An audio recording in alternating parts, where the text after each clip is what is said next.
नमो भगवते जदुनंदनाय सुकांति सुताय चरमनाथाय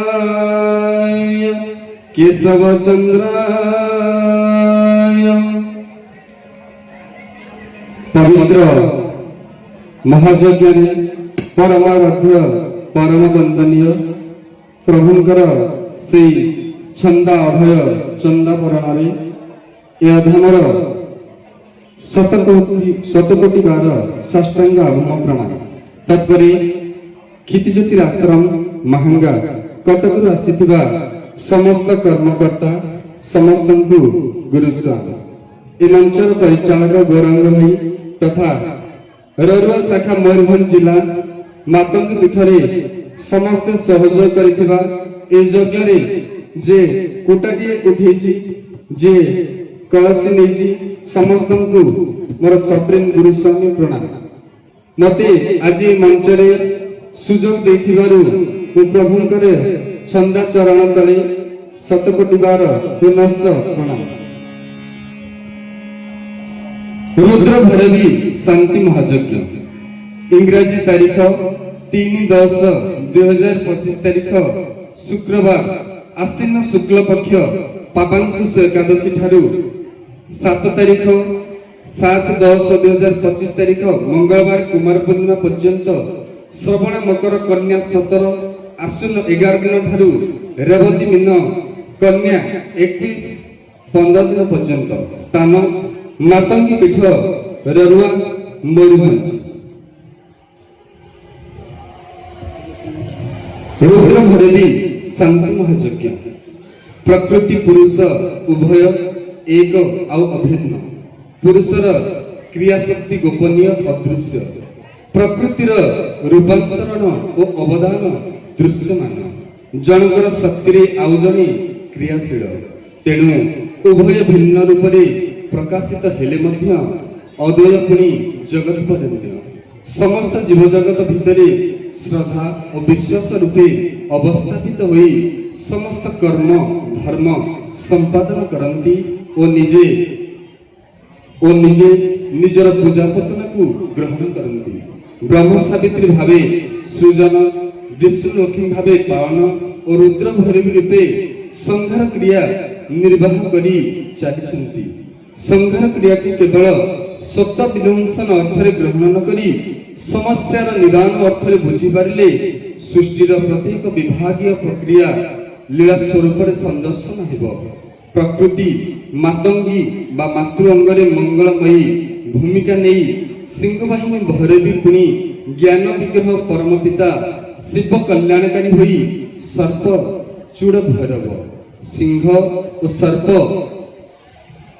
सर्प उभय आतताई और क्रूर हेले समस्त मंगलमयी प्रकृतिर अंश विशेष समर्पण भावर अभाव प्रेम बलात्कार स्वरूपर रूप निये इंद्रग्राही प्रमत्त अवस्था भोजन न होई शिकार हो जाए आनंद बदल भयजात हुए पुरुषाकार ब्रह्मसत्ता ज्ञान स्वरूप उपस्थापित हेले विषधर सर्प फुकार त्याग करी फणा दे नई दिए आउ ब्रह्ममयी प्रकृति सत्ता संतान वत्सल रूप उपस्थापित हेले सिंह आतताई शिकार स्वभाव परिहार करी स्नेहसिक्त सेवक हो जाए एतादृश असंभव संभव हो पारे केवल सही परम पिता निर्देशित मंगलमय आज्ञा पालन द्वारा निर्माण और नष्ट सृष्ट दुईटी चिरंतन प्रक्रिया उभय ईश्वरकृत मनुष्यर इच्छा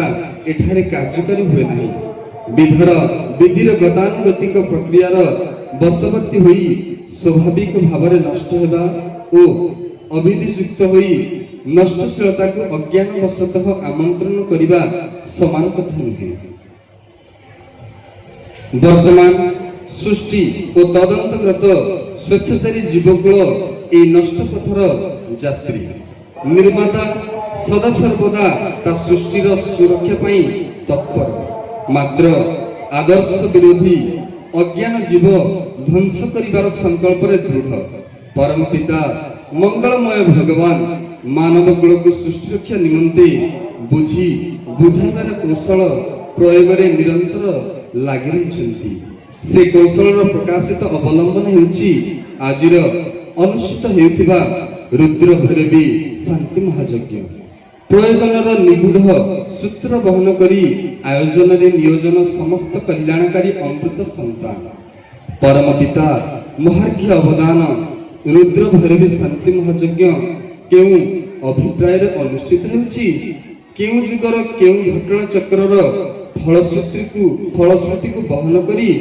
मातृ आराधना पवित्र पीठरे मंत्रवत सनातन कर्मी माने एक कार्य अदम्य अद्यमरत ताहा जानिबर उत्कंठा समस्त कौतूहली सजाई देछि कार्य कारण और परिणतिर तत्व बहन करिथिबा भारतीय पुराण शास्त्र रे अनेक ऋषि महर्षि कथा और भविष्यत ग्रंथ रे जागतिक संबंध रे महापुरुष गणकर दृष्टि आकर्षण कराइछन्ति साधनार सीमा विशाल सृष्टिर जेउ वर प्राप्त सिद्ध चरित्र गुड़िक संपर्क रे नीरव ठाकुर सही अनालोचित भक्त मानक कामना पूर्ति निमंते आग्रह प्रकाश करी वर्तमान अनेक भक्त शिष्य मानकु भविष्यत बाणी देथिले सेही अनेकटी निर्दिष्ट लीलाभूमि मध्यरु सुकुली निकटवर्ती ररुआ स्थित मातंगी पीठ अन्यतम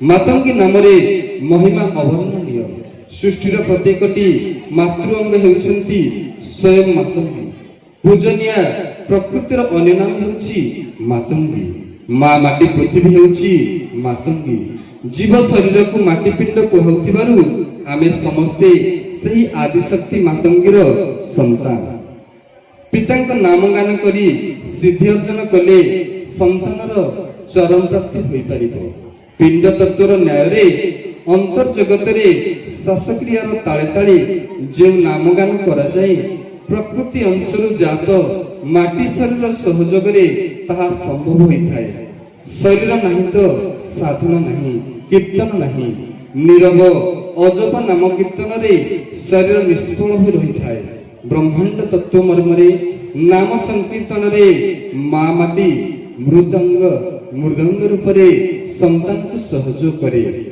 मा संतान को कोଳରେ धरी गଳାର ମାଳା କରି ଲାଳନ ପାଳନ କରିଥାଏ ତେଣୁ ନାମ ପ୍ରେମୀ ସନ୍ତାନ ମୃଦଙ୍ଗକୁ ଗଳାରେ ଝୁଲାଇ ମମତା ଡୋରିରେ ପ୍ରତୀକ ମୃଦଙ୍ଗ ଦୌଡ଼ିରେ ନିଜେ ବାନ୍ଧି ହୋଇ ମାଙ୍କୁ ଗଳାର ମାଳି କରି କୋଳରେ ଧରି ମଧୁର ହସ୍ତ ସ୍ପର୍ଶ ଦେଇ ଧ୍ୱନି ଝଙ୍କାର ନିର୍ଝରଣ କରାଏ ପୁଣି ପୁତ୍ର ଯେତେବେଳେ ପିତାଙ୍କର ନାମ ଗୁଣ କୀର୍ତ୍ତନ କରେ मृदंग बा जननी मातंगी स्वामीर जसगान शुणी आत्महरा हो उठे प्रकृतिर एतादृश महान गुण आदर्श रे संतोष होई परम पिता प्रकृतिर शांति निमित्त शांति महायज्ञ अनुष्ठित कराउछन्ति जेउ परमेश्वर अव्यक्त रूप रे निगुण होई अकर्ता भावे अदृश्य होई रहिथिले एवं जोगमाया को आधार करी सृष्टि रचना करिथिबारु सिए आज जेतेबेले सगुण आकार होई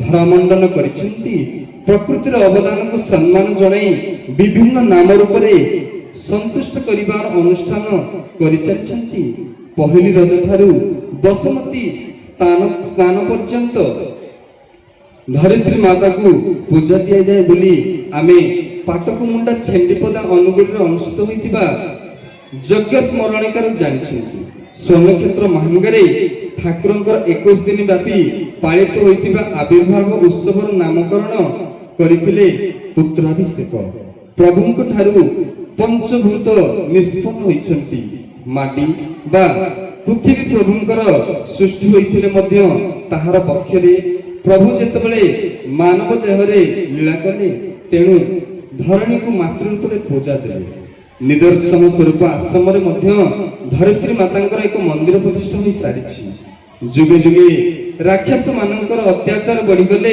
धरणी रानी अतिष्ठा होई पाप भार मोचन निमंते प्रभु को अवतार ग्रहण करिबा पाई प्रार्थना करंती कली जुगरे गतानुगतिक अवतार लीला व्यतिक्रम घटिछि ଧରିତ୍ରୀ ଦେବୀ ପ୍ରତି ମୁହୂର୍ତ୍ତରେ ପ୍ରଭୁଙ୍କୁ ନିବେଦନ କରିଛନ୍ତି। ଏଥର ପ୍ରଭୁ ନିଜ ଇଚ୍ଛାରେ ମର୍ତ୍ତ୍ୟବତନ କରିଛନ୍ତି। ଚରମ ଚୈତନ୍ୟ ମହାଯଜ୍ଞ ତୃତୀୟ ଚରଣ ସତ୍ୟପାଠ ଶୁକ୍ଳରେ ଅନୁଷ୍ଠିତ ହେଉଥିବା ଅବସରରେ ବିବିଧ ରୂପା ଯୋଗମାୟାଙ୍କର ଅନ୍ୟ ସ୍ୱରୂପ କୃପା ଓ ଭାରତୀ ମାତାଙ୍କୁ ପ୍ରତିଷ୍ଠିତ କରାଇଥିଲେ। ଦ୍ୱାପର ଯୁଗର ରାଜଶ୍ରୀ ସତ୍ୟପଦ୍ମଙ୍କର ରାଜଭାଷାରେ ଥିବା କୁଳପୁରୋହିତ ଶିଓକୁଲି ବ୍ରହ୍ମଙ୍କ ନିର୍ଦ୍ଦେଶରେ ଉଜ୍ଜୟିନୀରେ ତପସ୍ୟା କରି ଫେରିବା ପରେ ବ୍ରହ୍ମ ତାଙ୍କୁ ବ୍ରହ୍ମଜ୍ଞାନର ଆଶୀଷ ଦେଇଥିଲେ। ବ୍ରହ୍ମଶ୍ରୀ ଦେବଦୂତଙ୍କ ଠାରୁ ପିଣ୍ଡ ନିର୍ମିତ ତତ୍ତ୍ୱଜ୍ଞାନ ପ୍ରାପ୍ତ କରିଥିଲେ।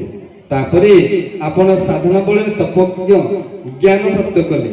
ସାଧନାର ଚାଲୁ ରହିଥିବା ସମୟରେ ଯୋଗମାୟାଙ୍କ ମୋହ ପରୀକ୍ଷା ଚକ୍ରର ସମ୍ମୁଖୀନ ହୋଇଥିଲେ। ବ୍ରହ୍ମଙ୍କ ନିର୍ଦ୍ଦେଶରେ ମାତୃସ୍ୱରୂପିଣୀ ସ୍ୱର୍ଗ ପରି ତପତିସ୍ୟା ଶିଓକୁଲିଙ୍କୁ ସ୍ଥାନେଶ୍ୱରୀ ମା କିଚକସେନଙ୍କୁ ସନ୍ତୁଷ୍ଟ କରିବାର ବିଧାନ ବତାଇ ଦେଲେ। ଅଧିଷ୍ଠାତ୍ରୀ ଦେବୀ ସନ୍ତୁଷ୍ଟ ନହେଲେ ମାୟା ଚକ୍ରରୁ ନିସ୍ତାର ମିଳିବ ନାହିଁ। ତପତିସ୍ୟାଙ୍କ ନିର୍ଦ୍ଦେଶରେ ବ୍ରହ୍ମଶ୍ରୀ ଧ୍ୱସ୍ତକଙ୍କୁ ସ୍ମରଣ କଲେ। ପ୍ରକଟ ହୋଇ ବ୍ରହ୍ମଶ୍ରୀ ମା କିଚକଶ୍ୱରୀଙ୍କୁ ବ୍ରହ୍ମତାରକ ମନ୍ତ୍ର ପ୍ରଦାନ କଲେ। କିଚକଶ୍ୱରୀ ସନ୍ତୁଷ୍ଟ ହୋଇ ମହାତ୍ମା ଶିଓକୁଲିଙ୍କୁ ଦର୍ଶନ ଦେଇ ମାୟା ଚକ୍ରରୁ ମୁକ୍ତ କଲେ ଓ ନିଜର ସ୍ୱଦର ସନ୍ତାନ ଭଳି ବାତ୍ସଲ୍ୟ ସ୍ନେହ ପ୍ରଦାନ କଲେ। ମା କିଚକଶ୍ୱରୀ ବର ପ୍ରଦାନ କଲେ, ରେ ମୋର ଅମୃତ ପୁତ୍ର ସତ୍ୟପଦ୍ମ, ରାଜଶ୍ରୀଙ୍କର ଏହି ରାଜଧାନୀର ନାମ ତୋରି ନାମାନୁସାରେ ହେଲା ଶିଓକୁଲି। ତୋର ଶିର ବା ମୁଣ୍ଡରେ ମାନବ କୁଳକୁ ସୁରକ୍ଷା ଦେବାର ମନ୍ତ୍ର ଓ କଲ୍ୟାଣ ବିଚାର ଥିବାରୁ ତୋତେ ଏହି କୀର୍ତ୍ତି ପ୍ରଦାନ ମୁଁ ପ୍ରଦାନ କଲି। କଳିଯୁଗରେ ମୋର ଅଧିଷ୍ଠିତ ଏହି ପବିତ୍ର ଭୂମିକୁ ଅବ୍ୟକ୍ତ ପୁରୁଷ ବ୍ୟକ୍ତ ହୋଇ ଏଠାରେ ସନାତନ କେତନ ଉଡ଼ାଇ ସତ୍ୟପୀଠ ବୋଲି ପ୍ରତିଷ୍ଠା ଦେବେ। ତୁମେ ସେ ପର୍ଯ୍ୟନ୍ତ ଏଠାରେ ସାଧନାରେ ରହିଥାଅ। ଏହି ବିଚିତ୍ର ଗୋପନ ରହସ୍ୟ ସମ୍ପର୍କରେ ମହାପୁରୁଷ ଯାହା ଭବିଷ୍ୟତ ବାଣୀ ଦେଇଥିଲେ, ଯାହାକି ଚରମ ଚୈତନ୍ୟ ମହାଯଜ୍ଞ ତୃତୀୟ ଚରଣ ସ୍ମରଣିକାରେ ପ୍ରକାଶ ପାଇଥିଲା, ତାହା ଏଠାରେ ଉଦ୍ଧୃତ କରାଗଲା। କହୁଅଛି ରାମ ତୋତେ ଗୁପତ ବାରତା, କିତାକେ ହେତୁ ଚେତାଇ ଶୁଣି ତୁହି କଥା, ଶିରକୂଳ ନାମେ ସତ ଧର୍ମ ଯେ ହୋଇବ, ଏହିଠାରେ ତୁଳ ହୋଇ ଧ୍ୱଜା ଉଡ଼ାଇବ। ଧର୍ମ ବାରତା କଥା ତାହି କରୁଥିବେ, ସତ୍ ଭାବି କେଶବ ଯେ ଗତି ହେଉଥିବେ। ରାଜ ଋଷି ମା ସାପ୍ୟ ସଫଳ ତୁ ରାମ, ଆଜ୍ଞାରେ ମାତଙ୍ଗୀ ରୂପେ ହେଉଥିବ କାମ। ରାଜଶ୍ରୀ ସତ୍ୟପଦ୍ମ ରାଜଧାନୀ ଶିରକୂଳ ପରବର୍ତ୍ତୀ ସମୟରେ ଶୁକ୍ରୁଲି ନାମ ବହନ କରିଛି। କିଚକଶ୍ୱରୀଙ୍କ ନିର୍ଦ୍ଦେଶ କ୍ରମେ ଶିଓକୁଲି ସାଧନା କରିବାକୁ ଲାଗିଲେ। ଶିଓକୁଲିଙ୍କ ତପସ୍ୟା ତେଜରେ ତ୍ରିଭୁବନ ଧରହର ହୋଇ ଲାଗିଲା। ସଚିପତି ଇନ୍ଦ୍ର ନିଜର ପଦବୀ ଚାଲିଯିବା ଫଳରେ ଶଙ୍କାକୁଳ ହୋଇ ତପସ୍ୟାରେ ବିଘ୍ନ ସୃଷ୍ଟି କରିବାକୁ ଇଚ୍ଛା କଲେ। ପ୍ରେମ ପ୍ରଣୟର ଦେବତା କାମଦେବଙ୍କୁ ବାରମ୍ବାର ପ୍ରେରଣ କଲେ। କାମନାର ଶିକାର କରାଇ ପଥଭ୍ରଷ୍ଟ କରିବା ପାଇଁ ମାତା କିଚକଶ୍ୱରୀଙ୍କ ଆଶୀଷ ବଳୟ ଭିତରେ ସୁରକ୍ଷା ଦେବା ଶିଓକୁଲିଙ୍କର କେହି କିଛି କ୍ଷତି ସାଧନା କରିପାରିଲେ ନାହିଁ। ଶେଷରେ ପଦବୀ ଲାଳାୟିତ ଇନ୍ଦ୍ର କ୍ଷୁବ୍ଧ ହୋଇ ନିଜେ ଶିଓକୁଲିଙ୍କୁ ଅପନିନ୍ଦା ଦେଇ ପଦଚ୍ୟୁତ କରିବାର ଯୋଜନା ବାନ୍ଧିଲେ। ରାଜଶ୍ରୀ ସତ୍ୟପଦ୍ମଙ୍କର ମାତା ଥିଲେ ବୟସ ରହିତ ଅମ୍ଳାନ ଅନିନ୍ଦ୍ୟ ସୁନ୍ଦରୀ। ତାଙ୍କୁ ଉପଭୋଗ କରିବା ଲାଳସାରେ ଛଦ୍ମବେଶରେ ଶିଓକୁଲିଙ୍କ ରୂପ ଧାରଣ କରି ରାଶି ଅନନ୍ତପୁରରେ ପ୍ରବେଶ କଲେ। ଭାରତୀୟ ମହାନ ସଂସ୍କୃତିରେ ସ୍ୱାମୀଙ୍କ ମୃତ୍ୟୁ ପରେ ନାରୀ ପରମାତ୍ମାଙ୍କୁ ଆତ୍ମାର ସ୍ୱାମୀ ବିବେଚନା କରି ତାଙ୍କରି ଆରାଧନାରେ ପ୍ରତିଟି ସମୟ ଅତିବାହିତ କରେ। ରାଜଶ୍ରୀ ସତ୍ୟପଦ୍ମଙ୍କର ବିଧବା ମା ପ୍ରତି ମୁହୂର୍ତ୍ତରେ ଈଶ୍ୱରଙ୍କ ଚିନ୍ତାରେ ଥାନ୍ତି। ନକାରାତ୍ମକ ବିଚାର ବାଣରୁ ନିଜକୁ ମୁକ୍ତ ରଖିବା ପାଇଁ ରାଜମାତା ଧ୍ୟାନ ଶକ୍ତିରେ ଏକ ବଳ ସୃଷ୍ଟି କରିଥାନ୍ତି। ଭୋଗ ବିପାସୁ ଇନ୍ଦ୍ର ସେ ବଳକୁ ଭେଦ କରିପାରିନାହିଁ। ଫେରି ଆସିବା ପରେ ଉଦ୍ୟତ ହେଲା ବେଳେ ରାଜମାତାଙ୍କର ଦୃଷ୍ଟିଗୋଚର ହେଲେ। ସେ ଚିନ୍ତା କଲେ, କୁଳପୁରୋହିତ ଶିଓକୁଲି ଏତେ ରାତିରେ ରାଜମାତା ଭବନକୁ ଆସିଲେ କାହିଁକି?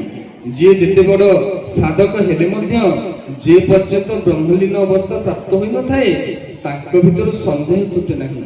ଜାଣିବାକୁ ଲୟ ଲଗାଇଥିଲେ ଜାଣିପାରିଥାନ୍ତେ, ମାତ୍ର ତାହା ନକରି ସଙ୍ଗେ ସଙ୍ଗେ ଅଭିଶାପ ଦେଲେ। ହେ ଶିରକୁଲି, ତୁମେ ରାଜଗୁରୁ ହୋଇ ନିଜ ଛଳନା ଭରା ଜ୍ଞାନ ଦ୍ୱାରା ସମସ୍ତଙ୍କୁ ବଶବର୍ତ୍ତୀ କରି ନିଜର ଲମ୍ପଟ ଗୁଣ ଲୁଚାଇ ରଖିଥିବାରୁ ଅଭିଶାପ ଦେଉଛି, ତୁମ ସାଧନା ନଷ୍ଟ ହୋଇଯାଉ, ତୁମେ ନିଜକୁ ନିଜେ ସୁରକ୍ଷା ଦେବାର ସାମର୍ଥ୍ୟ ହରାଇ ବସ। ଇନ୍ଦ୍ର ବୈକୁଣ୍ଠକୁ ପ୍ରତ୍ୟାଗମନ କଲେ। ହେଲେ ତା ପରଦିନ ପ୍ରଭାତରେ ରାଜ୍ୟରେ ଶିବକୁଲିଙ୍କର ଅପନିନ୍ଦାର ନାଗର ବାଜିଲା। ରାଜଶ୍ରୀ ସତ୍ୟପଦ୍ମ ଶିବକୁଲିଙ୍କୁ ନିର୍ବାସନ ଦଣ୍ଡ ଦେଲେ। ଅପରାଧ ନକରି ଅପନିନ୍ଦାର ଗ୍ଲାନି ରାଜ୍ୟରୁ ବାହାରି ଯାଇଥିବା ବେଳେ ରରୁଆ ରାକ୍ଷସ ଶିବକୁଲିଙ୍କୁ ଆକ୍ରମଣ କଲେ। ଶିବକୁଲି ମାତା କିଚୁକେଶ୍ୱରୀଙ୍କୁ ସ୍ମରଣ କରି ବ୍ରହ୍ମତାରକ ମନ୍ତ୍ର ଉଚ୍ଚାରଣ କଲା ମାତ୍ରେ ପୁତ୍ରର ସୁରକ୍ଷା ନିମିତ୍ତ ମାତା ଅବିଳମ୍ବ ନିକଟରେ ପ୍ରକଟ ହେଲେ। ଅନେକ ଦିନରୁ ସେ ଅଞ୍ଚଳକୁ କବଳିତ କରି ରଖିଥିବା ରରୁଆ ରାକ୍ଷସକୁ ମାତା କିଚକେଶ୍ୱରୀ ବଧ କଲେ। ସାଧୁସନ୍ଥ ଋଷି ମହାଶ୍ରୀ ଗଣ କୃତ୍ୟ ହୋଇ ମାତାଙ୍କୁ ଚରଣ ବନ୍ଦନ କଲେ। ତୁଣ୍ଡ ବାଇଦରେ ଏକଥା ପ୍ରଚାର ହୋଇଯିବା ଫଳରେ ରାଜଶ୍ରୀ ସତ୍ୟପଦ୍ମ ଓ ରାଜମାତା ଯାଇ ଶିବକୁଲିଙ୍କୁ କ୍ଷମା ପ୍ରାର୍ଥନା କଲେ। ଶିବକୁଲି ଆଉ ଶିରକୂଳ ନ ଫେରି କିଚକେଶ୍ୱରୀଙ୍କ ନିର୍ଦ୍ଦେଶ କ୍ରମେ ସେହି ସ୍ଥାନରେ ରହି ତପାଚରଣ ଜାରି ରଖିବା ପାଇଁ ସ୍ଥିର ନିଶ୍ଚିତ ହେଲେ। ମାତା କିଚକେଶ୍ୱରୀ ଯୋଗମାୟାଙ୍କ ଅନ୍ୟତମ ଅଂଶ ମାତାଙ୍କୁ ଆବାହନ କରି ସ୍ଥାନେଶ୍ୱରୀ ଭାବେ ଦାୟିତ୍ୱ ଅର୍ପଣ କଲେ। ମାତା ଶିବକୁଲି ମାତାଙ୍କୁ ବରଭିକ୍ଷା କଲେ। ହେ ମାତା, କଳିଯୁଗରେ ଯେତେବେଳେ ନିର୍ଗୁଣ ବ୍ରହ୍ମ ସଗୁଣ ହୋଇ ଧରାମଣ୍ଡନ କରି ମୋର ପୂର୍ବବର୍ତ୍ତୀ ସାଧନା ସ୍ଥଳକୁ ସତ୍ୟପୀଠର ମାନ୍ୟତା ଦେବେ, ସେହି ଯୁଗରେ ଏହି ପବିତ୍ର କ୍ଷେତ୍ରରେ ମୋର ସୁରକ୍ଷାକାରିଣୀ ମାତଙ୍ଗୀଙ୍କ ଶାନ୍ତି ପ୍ରୀତ୍ୟାର୍ଥେ ଆପଣ ଯଜ୍ଞାନୁଷ୍ଠାନ କରିବାର କଲ୍ୟାଣ କରନ୍ତୁ। ମାତା କିଚକେଶ୍ୱରୀ ଭକ୍ତର ପ୍ରାର୍ଥନା ପୂରଣ କରିବା ପାଇଁ ତଥାସ୍ତ ବୋଲି କହିଲେ। ଦେବୀ ମାତଙ୍ଗୀ ତାଙ୍କର ମନୋଭାବ ପ୍ରକାଶ କରି କହିଲେ, ସେହି କଳିର ଶେଷରେ ଯେତେବେଳେ ଯୁଗର ଅନ୍ତର ଲକ୍ଷଣ ଜଣାପଡ଼ିବ, ମ୍ଲେଚ୍ଛମାନଙ୍କ ସଂହାର କରିବା ନିମିତ୍ତ ପ୍ରକୃତି ଅଂଶରେ ସୁପ୍ତ ହୋଇ ରହିଥିବା ଦେବୀମାନେ ପ୍ରଭୁଙ୍କ ଆଜ୍ଞା ପାଇଁ ଜାଗ୍ରତ ହେବେ। ସ୍ୱାର୍ଥ ଓ ଅହଙ୍କାର ଲାଗି ରାଜ୍ୟ ମଧ୍ୟରେ ଯୁଦ୍ଧ ଲାଗି ରହିଥିବ। ସଂହାରକର୍ତ୍ତା ଶିବ ଭୈରବ ଓ ଦୁଷ୍ଟ ସଂହାରିଣୀ ଯୋଗମାୟା ଭୈରବୀ ରୂପ ଧାରଣ କରି ଯୁଗ ମୀମାଂସା କରିବେ। ଘଟି ଯାଇଥିବା ଘଟଣାର ଏହି ଗୋପନ ରହସ୍ୟକୁ ଉନ୍ମୋଚନ କରିବାକୁ ଯାଇ ମହାପୁରୁଷ ଅଚ୍ୟୁତାନନ୍ଦ ତାଙ୍କ ସ୍ୱରଚିତ ଭବିଷ୍ୟତ ବାଣୀ ସମ୍ବଳିତ ଜାଇଫଳ ମାଳିକାରେ ଘୋଷଣା କରିଛନ୍ତି। ଭୈରବୀ ଦେବ ଡାକ, ଚମକି ପଡ଼ିବ ସାରା ମୁଲକ, ଜାଇଫୁଲଲ ତହିଁ ନଷ୍ଟ ହେବେ ଥକାଏକେ ଜାଇଫୁଲଲ। ଲାଗିବ ମହାସମର ଦେଶେ ଦେଶେ ମଧ୍ୟ ଅତି ପ୍ରବଳ ଜାଇଫୁଲଲ। ପୃଥ୍ୱୀ ହୋଇଯିବ ନାରଖାର, ନବକୋଟି ଯେ କାନ୍ତେନି, ଘଡ଼ିକରେ ଧାଇଁ ଆସିବେ ପୁଣି ଜାଇଫୁଲଲ। ଘୋଟି ଯିବେଟି ସାରା ମେଦିନୀ, ବାରଣା ଚାରଣା ହେବ ଗ୍ରାମ ଖଣ୍ଡିକରେ, ଭାଗ ପଡ଼ିବ ଜାଇଫୁଲଲ। ତାଙ୍କୁ ଚଣ୍ଡୀଙ୍କ ପାଳି ପଡ଼ିବ, ମହାଦେବ ଯେ ଆସିବେ, ତାଣ୍ଡବ ନୃତ୍ୟରେ ମଗ୍ନ ହୋଇବେ ଜାଇଫୁଲଲ। ଅଷ୍ଟଦୁର୍ଗା ମାନେ ସାଙ୍ଗେ ଥିବେ, ଏଖଳ ଗୁପତେ ହେବ, ଭକ୍ତ ବିନା ଅନ୍ୟ କେ ନ ଜାଣିବ ଜାଇଫୁଲଲ। ଏହି ବାଣୀ ଅଟୋଟି ଧ୍ରୁବ। ମହାପୁରୁଷ ଏ ମାନବ ସମାଜକୁ ସତର୍କ କରାଇ ସଂସାରର ପ୍ରଳୟକାଳୀନ ଅବସ୍ଥା ସମ୍ପର୍କରେ ସୂଚନା ଦେଇଛନ୍ତି। ପାପଭାରା ଚରମ ସୀମାରେ ପହଞ୍ଚିବାରୁ ସନ୍ତାନ ବତ୍ସଳା ଜନନୀ ସଂହାର ଲୀଳା କରିବା ପାଇଁ ଉଗ୍ର ମୂର୍ତ୍ତି ଧାରଣ କରିବେ। ଅସତ୍ ବାକ୍ୟ ଦ୍ୱାରା ଜଗତରେ ଯେଉଁମାନେ ଠକି ଭଣ୍ଡି ସ୍ୱାର୍ଥ ପୂରଣ ଓ ବିବାଦ ସୃଷ୍ଟି କରି ପାପରେ ଭାଗି ହୋଇଥିବେ, ଭୈରବୀର କରାଳ ଚିତ୍କାରରେ ଯେତେବେଳେ ପୃଥିବୀ କମ୍ପମାନ ହେବ, ଶବ୍ଦ ଅପରାଧ ଦୋଷରୁ ସେମାନେ ଶବ୍ଦ ଦ୍ୱାରା ଚମକି ପଡ଼ି ପ୍ରାଣ ହରାଇବେ। 18 ଦିନ ମହାଭାରତରୁ ବାକି ଥିବା ଓଡ଼ିଆ ଯୁଦ୍ଧ ଏପରି ବିପର୍ଯ୍ୟସ୍ତ ଆଣିଦେବ, ଯାହାଦ୍ୱାରା ପୃଥିବୀ ନାରଖାର ହୋଇଯିବ। ଯୁଗ ମୀମାଂସାର ଅନ୍ତିମ ଯୁଦ୍ଧ ପୂର୍ବରୁ ଦେଶ ମଧ୍ୟରେ ଅହଙ୍କାର ବଶରୁ ବିଭିନ୍ନ କାରଣ ନେଇ ଯୁଦ୍ଧ ଲାଗି ରହିବ। ପୃଥିବୀକୁ କର୍ମକ୍ଷେତ୍ର ନ ଭାବି ଯେତେବେଳେ ବିଳାସ କ୍ଷେତ୍ର ଭାବି ମଣିଷ ପାପ ପୁଣ୍ୟ ବିଚାରକୁ ଭୁଲିଯିବ, ସେତେବେଳେ ପୃଥିବୀ ବା ମାତଙ୍ଗୀ ନିଜର ସଂହାର ସହଚରୀ ନବକୋଟି କାନ୍ତାନୀକୁ ନିର୍ଦ୍ଦେଶ ଦେବେ ପୃଥିବୀରେ ଭ୍ରମଣ କରି ସଂହାର କାର୍ଯ୍ୟ ଆରମ୍ଭ କରିବା ପାଇଁ।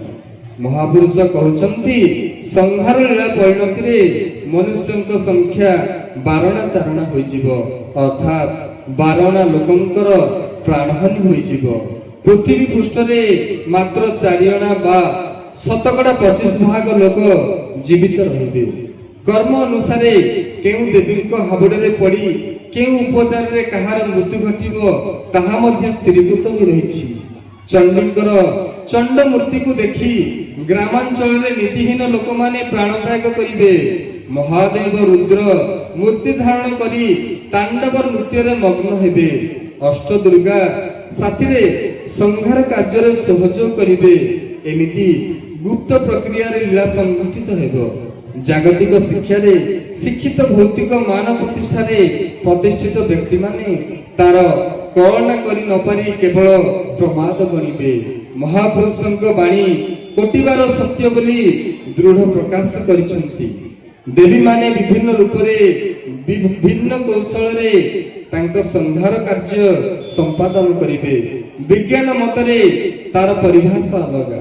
ମହାପୁରୁଷ ତାଙ୍କ ସ୍ୱରଚିତ କଳିଗୁପ୍ତ ଭବିଷ୍ୟାନ୍ତ ଟୀକାରେ ଉଲ୍ଲେଖ କରିଛନ୍ତି, ଶୁଣରେ ବରଜେ ମୋର ଅଷ୍ଟଚଣ୍ଡୀ ମିଶି ଯୋଗିନୀ ଡାକିନୀ ଗଣ ରକ୍ତ ନେବେ ଶୋଷି।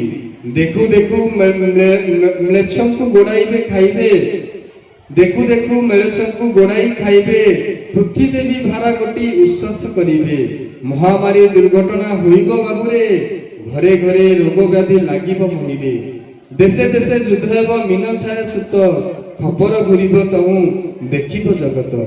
ଦ୍ୱାପର ଯୁଗରୁ ଶୋଷ ରୁଧିରରେ ମନ, ବାରଣରେ ଶୁଦ୍ଧ ମାଂସ କରିବେ ଭକ୍ଷଣ। ମହାପୁରୁଷ ତାଙ୍କ ସାଧକ ପୁତ୍ର ବ୍ରଜଗଦାଧରକୁ କହୁଛନ୍ତି, ଅଷ୍ଟଚଣ୍ଡୀ ଅର୍ଥାତ୍ ମା ବିରଜା, ମା ସାରଳା, ମା ହିଙ୍ଗୁଳା, ମା ମଙ୍ଗଳା ବା ବିମଳା, ମା ବିମଳା, ମା ଭଗବତୀ, ମା ଚର୍ଚ୍ଚିକା, ମା ସମଲେଇ ଆଦି ମାତୃଶକ୍ତି ଗଣ ପ୍ରଭୁଙ୍କ ଆଜ୍ଞାରେ ସକ୍ରିୟ ହୋଇ ଉଠିବେ।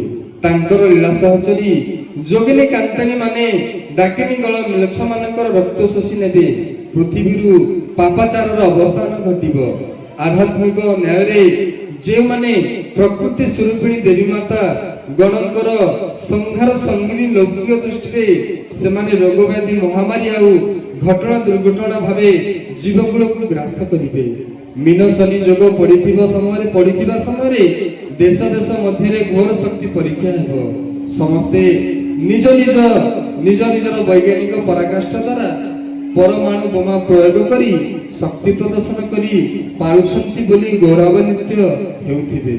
ମାତ୍ର ତାହା ତାଙ୍କର ବାହାଦୁରୀ ନୁହେଁ। ଦୈବ ଦୌଡ଼ିରେ ବାନ୍ଧି ହୋଇ ମାନବିକତାକୁ ଭୁଲି ଆତ୍ମସଂଯମ ହରାଇ ସେମାନେ ଯେଉଁ ନରହତ୍ୟା କରୁଥିବେ ତାହା ବିରଜାଙ୍କ ଖବର ଦ୍ୱାରା ସଂହାର କ୍ରିୟା ସମ୍ପାଦିତ ହେଉଛି ବୋଲି ଜଗତର ଦିବ୍ୟ ଦ୍ରଷ୍ଟା ଜ୍ଞାନୀମାନଙ୍କୁ ଦୃଷ୍ଟିଗୋଚର ହେବ। ଦ୍ୱାପର ଯୁଗରୁ ଅଷ୍ଟଚଣ୍ଡୀ ଭଗବାନ ଶ୍ରୀକୃଷ୍ଣଙ୍କୁ ଶୁଦ୍ଧ ରକ୍ତ ମାଗିଥିଲେ, ହେଲେ ପରମ ପିତା କେବେ ସନ୍ତାନର କ୍ଷତି ଚାହାନ୍ତି ନାହିଁ।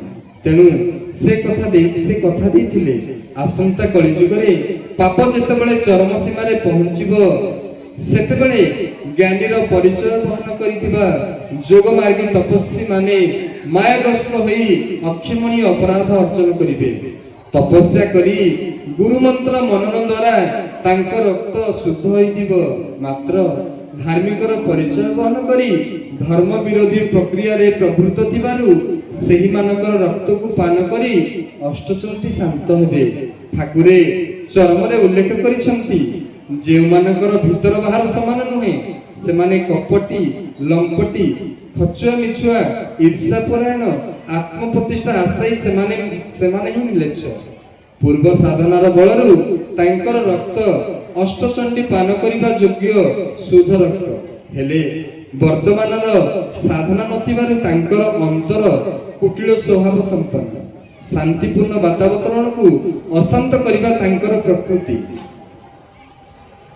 ମଙ୍ଗଳମୟୀ ଉଚିତ କାର୍ଯ୍ୟକୁ ଠିକଣା ବେଳେ ନିଷ୍କ୍ରିୟ କରିଦେଇ ଈଶ୍ୱରଙ୍କ ବିରୁଦ୍ଧରେ ଯିବା ପାଇଁ ମଧ୍ୟ ପଛାନ୍ତି ନାହିଁ। କୁଟିଳତାର ଚରମ ସୀମାରେ ଉପନୀତ ହୋଇ ସେମାନେ ଯେକୌଣସି ଅମାନବୀୟ ଘଟଣା ଘଟାଇବାକୁ ପଶ୍ଚାତ୍ପଦ ହୁଅନ୍ତି ନାହିଁ। ଠାକୁରଙ୍କ ଭାଷାରେ ତବଡ଼ ପଣିଆ ନ ରହିଲା ବୋଲି ପ୍ରଭୁ କାର୍ଯ୍ୟାଣୁ ବାଧା, କାଳର ପ୍ରହାର ପିଠିରେ ବାଜିଲେ ଆପ୍ ହୋଇଯିବ ସିଧା। କଳିର ପ୍ରଭାବରେ ପ୍ରଭାବିତ ମଣିଷ କାଳର ଶାଣିତ ଅସ୍ତ୍ର ଦ୍ୱାରା କ୍ଷତ ବିକ୍ଷତ ହେଲେ ମଧ୍ୟ କର୍ମ ଓ ତାର ପରିଣତିକୁ ବିଚାର କରିପାରନ୍ତି ନାହିଁ। ଧର୍ମ ଅନୁଷ୍ଠାନର ପରିସରଭୁକ୍ତ ଏହିପରି ଖଳ ଓ କ୍ରୂର ସ୍ୱଭାବର ମଣିଷ ମାନଙ୍କର ରକ୍ତକୁ ଯୋଗିନୀ କାନ୍ତାନୀ ଡାକିନୀ ମାନେ ଶୋଷଣ କରିବେ। କେଉଁମାନଙ୍କର ରକ୍ତକୁ ଶୁଦ୍ଧ ରକ୍ତ ବୋଲି ମହାପୁରୁଷ ସିଦ୍ଧାନ୍ତ କରିଛନ୍ତି, ତାଙ୍କ ସ୍ୱରଚଳିତ କଳିକଳ୍ପ ଗୀତାରେ ଉଲ୍ଲେଖ କରିଛନ୍ତି। ଶୁଦ୍ଧ ମାଂସ କେହୁ କାହାକୁ ଦେବ, ସେ କଥା ମତେ ବୁଝାଇ କହିବ। ଶୁଣ ବାବୁ ତୁହି କୁମର ମଣି, ପୂର୍ବରୁ କଥା କହିବି ବଖାଣି। ହେତୁ ଚେତା ଧରି ଶୁଣରେ ପୁଅ, କଳିରେ ଭକ୍ତ କରିବେ ଅନ୍ୟାୟ। ଗୁରୁଦ୍ରୋହୀ ହେବେ ଯେତକ ଭକ୍ତ, ତାଙ୍କୁ ଗୁରୁଦ୍ରୋହୀ ନ ଦେବେ ମୁକ୍ତ। ଶୁଦ୍ଧ ମାଂସରେ ଗଣନା ହୋଇବେ, ବିରଜା ତାହାକୁ ବାଛି ଖାଇବେ। ନାମ ଆଶ୍ରା ଭକ୍ତ ଯେତେ ମୋହର, ମାଛ ମାଂସରେ ପୁରଇ ଉଦର। ଏମାନେ ଅଟନ୍ତି ଶୁଦ୍ଧ ମାଂସ, ତାହାକୁ ଦେବି କରିବେ କି ଗ୍ରାସ। ପଟ ଶିଷ୍ୟ ରାମଦାସ ଗୁରୁଦେବ ଅଚ୍ୟୁତାନନ୍ଦଙ୍କୁ କାହାର ଶୁଦ୍ଧ ମାଂସ ଯାହାକୁ ଦେବୀ ମାନେ ଗ୍ରାସ କରିବେ ବୋଲି ପଚାରନ୍ତେ ମହାପୁରୁଷ ଉତ୍ତର ଦେଇ କହିଲେ, ଅନ୍ୟ ଯୁଗରେ ରାକ୍ଷସ ମାନଙ୍କ ଦ୍ୱାରା ପାପ ବୃଦ୍ଧି ପାଉଥିଲା, ହେଲେ କଳି ଯୁଗରେ ଭକ୍ତ ମାନଙ୍କ ଦ୍ୱାରା ପାପଚାର ବୃଦ୍ଧି ପାଇବ। ଯେଉଁମାନେ ଗୁରୁ ଗ୍ରହଣ କରି ଗୁରୁଙ୍କ ଅନୁଶାସନକୁ ଅବଜ୍ଞା କରିବେ, ବାଦ ବିବାଦରେ ଦୂରେଇ ରହିବା ପରିବର୍ତ୍ତେ ଯେଉଁମାନେ ବିବାଦର ସୂତ୍ରପାତ କରି ଅର୍ଥ ପ୍ରତିଷ୍ଠା ଓ ପ୍ରଭୁତ୍ୱ ବିସ୍ତାର କରିବା ଲାଳସାରେ ମାନବ ସଂହତିକୁ ନଷ୍ଟ କରିବାର କାରଣ ସାଜିବେ, ସେମାନେ ବିରଜା ଖପରରେ ପ୍ରାଣତ୍ୟାଗ କରିବେ। ଗୁରୁଦ୍ରୋହୀ ସ୍ୱାର୍ଥ ଲାଳସାରେ ଏକତ୍ର ହୋଇ ଗୁରୁନିଷ୍ଠ ଭକ୍ତ ଶିଷ୍ୟଙ୍କର ବିରୁଦ୍ଧାଚରଣ କରିବେ। ଠିକଣା ବେଳରେ ଗୁରୁଦ୍ରୋହୀ ମାନେ ଗୋଷ୍ଠୀ ଆତ୍ମସ୍ୱାର୍ଥ ପାଇଁ ଭାଙ୍ଗିଯିବ। ସେମାନେ ନିଜ ନିଜର କନ୍ଦଳ କରିବେ। ଗୁରୁଦ୍ରୋହୀ ମାନଙ୍କ ଦ୍ୱାରା ଗୁରୁଦ୍ରୋହୀ ମାନେ ନିହତ ହେବେ। ଗୁରୁଙ୍କ ଚରଣରେ ଶରଣ ପଶି ନାମକୁ ଆଶ୍ରା କରି ସେମାନେ ଆମିଷ ଭକ୍ଷଣ କରି ଉଦର ପୂର୍ଣ୍ଣ କରୁଥିବେ, ଏମାନେ ଅଟନ୍ତି ଶୁଦ୍ଧ ମାଂସ। ଯେଉଁ ଶୁଦ୍ଧ ମାଂସକୁ ସଂହାର କର୍ତ୍ରୀ ଦେବୀ ମାନେ ଆହାର କରିବେ। ଯିଏ ଯେତେ ଚାତୁରୀ ଚାଲାକି ଦେଖାଇଲେ ମଧ୍ୟ କାହାର ଟାଣପଣ ରହିବ ନାହିଁ। ମହାପୁରୁଷ ତାଙ୍କର କଳିଯୁଗ ମାଳିକାରେ ଉଲ୍ଲେଖ କରିଛନ୍ତି, ଟାଣ କରି କହୁଥିବେ ଯେଉଁ ଭକ୍ତ ମାନେ ଟଳ ଟଳ ହେଉଥିବେ କଳିଆଗ ମନେ। ଡାକିବେ ଭୈରବୀ ଯେତେବେଳେ ସ୍ଥାନ ଛାଡ଼ି, ଡରିବେ ସକଳ ଜନ ପଡ଼ିଯିବ ହୁରି। ଡାକେଣେ ଡାକେଣେ ଡାକେଣୀ ମୁଖେ ପଡ଼ିବେ ହୋଇନାର ଖାର, ଡାକି କହିଲେ ଅଚ୍ୟୁତେ ମନେ ହେତୁ କର। ଥାନ ଛାଡ଼ି ବିରଜା ଯେ ହୋଇବେ ବାହାର, ଯିବେ ତାହାଙ୍କର ସଙ୍ଗେ ଯେଉଁ ଅନୁଚର। ଥିଲା ଲୋକଙ୍କୁ ଯେ ଖାଇବେ ଗୋଡ଼ାଇ, ଭୟ ନ ରହିବ ଦିନ ଅଚ୍ୟୁତ କହଇ। ମହାପୁରୁଷ ଉଲ୍ଲେଖିତ ଉପରୋକ୍ତ ପଦାବଳୀ ଅନୁସାରେ ଭକ୍ତର ମନ ସର୍ବଦା ସରଳ ତରଳ ଓ କମଳ। ହେଲେ ଯେଉଁମାନେ ଲୋକ ଦେଖାଣିଆ ଭାବରେ ଭକ୍ତ ତାଲିକାରେ ନାମ ଲେଖାଇଥିବେ, ମାତ୍ର ତାଙ୍କ ପାଖରେ ଭକ୍ତ ଲକ୍ଷଣ ନଥିବ, ଅନ୍ୟମାନଙ୍କୁ ଆଘାତ ଦେଲା ଭଳି ତାଣ କଥା କହୁଥିବେ, କଥା ଚାତୁରୀରେ ପ୍ରହେଳିକା ସୃଷ୍ଟି କରୁଥିବେ, ବିଶ୍ୱ ଭାତୃତ୍ୱର ଆଦର୍ଶ ଖଣ୍ଡନ କରି ଗୋଷ୍ଠୀବାଦ ତିଆରି କରୁଥିବେ, ଲୋକ ସମର୍ଥନ ପାଇଁ ଆତ୍ମାକୁ ଠକି ମିଥ୍ୟା ବାକ୍ୟ ମାନ ପ୍ରୟୋଗ କରୁଥିବେ, ହେଲେ ଧର୍ମ ଜଗତରେ ସମ୍ପର୍କ ପଡ଼ିଲେ ସେମାନଙ୍କ ଭାବ ଟଳମଳ ଅବସ୍ଥା ବସିଯିବ। ଧର୍ମଠାରୁ ଦୂରେଇ ଯାଇ କପଟ ଆଚରଣ କରିବେ। ମେଘ ଯୁଆଡ଼େ ଛତା ସିଆଡ଼ର ନୀତି ଅବଲମ୍ବନ କରିବେ। ସେମାନଙ୍କର ଟାଣପଣ ଭାଙ୍ଗିବା ନିମନ୍ତେ ପ୍ରଭୁଙ୍କ ଆଜ୍ଞାକୁ ଶିରୋଧାର୍ଯ୍ୟ କରିବା ପାଇଁ ମହାମାୟୀ ଅପେକ୍ଷା କରି ବସିଛି। କୋଟିପତି ଲକ୍ଷପତି ମାନେ ଧନ ଗର୍ବରେ ଅହଙ୍କାର ପ୍ରଦର୍ଶନ କରୁଥିବା ବେଳେ ତ୍ରିତାପ ଜନିତ ଯନ୍ତ୍ରଣାରେ କାତର ହୋଇ ଟାଣପଣ ହରାଇ ବସିବେ। ପ୍ରକୃତିର ନିର୍ଘାତ ପ୍ରହାର ହେଉଛି ମହାମାୟୀଙ୍କର ଖପର ଆଘାତ। ଭୈରବୀ ମାତା ତାଙ୍କ ସ୍ଥାନ ଛାଡ଼ି ଜଗତ ଭ୍ରମଣ କରିବେ। ସଚରାଚର ତାଙ୍କର ଭୀମ ଗର୍ଜନ ରଡ଼ିରେ ପ୍ରକମ୍ପିତ ହେବ। ଯେଉଁମାନେ ପ୍ରଭୁଙ୍କର ନିଷ୍ଠାପର ନିସ୍ୱାର୍ଥପର ନିରଳସ କପଟ ଶୂନ୍ୟ ସନାତନ କର୍ମୀ ହୋଇଥିବେ, ଭୟର ବିରଡ଼ି ସେମାନଙ୍କ ଭିତରେ ଭୟ ସଞ୍ଚାର କରିବ ନାହିଁ। ସେମାନେ ନିଜର ସାଧନା ଶକ୍ତି ଓ ପ୍ରଭୁଙ୍କର ଅକୁଣ୍ଠିତ ଆଶିଷ ପାଇ ନିସନ୍ଦେହ ନିସଂକୋଚ ହୋଇ ଧର୍ମ ପ୍ରତିଷ୍ଠା ପାଇଁ କର୍ମ କରୁଥିବେ। ଯେଉଁମାନେ ଇଷ୍ଟକନ୍ଦ୍ରିକ ନ ହୋଇ ବ୍ୟକ୍ତିକନ୍ଦ୍ରିକ ମନୋଭାବ କପଟତା ଓ ଛଳନାର ଜାଲ ବିସ୍ତାର କରି ଆତ୍ମସ୍ୱାର୍ଥ ପୂରଣ କରୁଥିବେ, ଭୈର ବିରଡ଼ି ଶୁଣିବା ମାତ୍ରେ ପରମାର୍ଥ ଚେତନ ହରାଇ ବସିବେ। ଶଙ୍କାକୁଳ ହୋଇ ଧର୍ମ ଧାରଣାରୁ ବିଚ୍ୟୁତ ହେବେ। ଶେଷରେ ଡାକିନି ମୁଖରେ ପଡ଼ି ତାର ଆହାର ହୋଇଯିବେ।